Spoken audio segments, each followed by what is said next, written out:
God is less interested in making you happy and more interested in making you holy.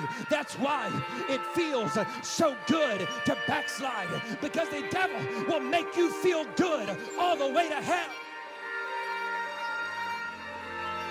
Don't mistake the mercy of God for the approval of God.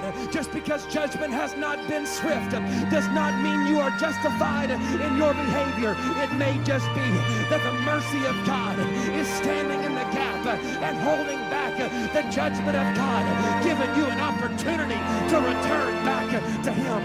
I'm preaching a message of mercy for somebody tonight. You came to youth convention maybe for all the wrong reasons, but God came tonight to give you a message of mercy, that it's not too late.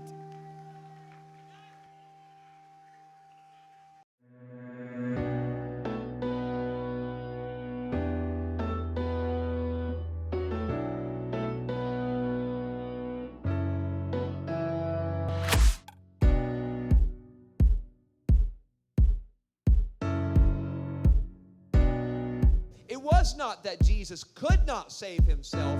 It was that he could not save us and save himself. Jesus understood, if he lives, we die.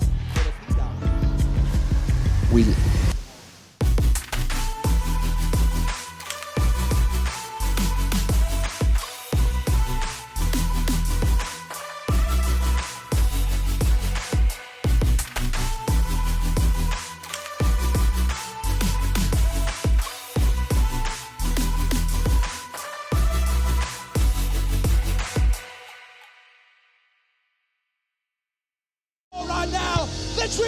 God said, you're going to speak, and I'm going to work the miracle. You're going to open your mouth, and I'm going to do something that's absolutely unreasonable.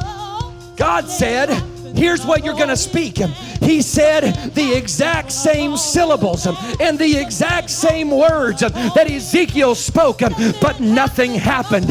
When Ezekiel took that word that God put in his spirit and he started to speak under the inspiration of the Spirit, bones started moving and flesh came upon those bones, and the wind started blowing, and the breath of life came in to those bodies, because the prophet was obedient and he lifted up his voice and he spoke.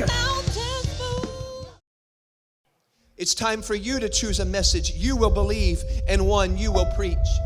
It's the message you will live for, and it might even be one day a message you will die for.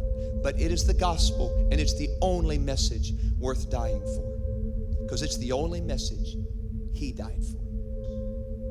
When you get back from convention, they're going to see something happen to you over these 3 days. They might even ask, what happened to you? What did you learn? What did you hear? What did God do for you? When they ask, give them the gospel. The gospel is the good news, and the good news about the gospel is it's still the good news. And here is the gospel. Jesus died in your place. He was buried in a tomb, but then he returned it after 3 days, and he rose from the grave with all authority and all power. And he gave us the gospel as the most wonderful, most powerful message the world has ever heard.